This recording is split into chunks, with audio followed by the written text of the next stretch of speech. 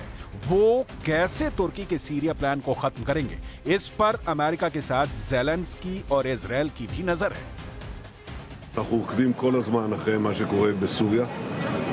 אנחנו נחושים גם להגן על האינטרסים החיוניים של מדינת ישראל.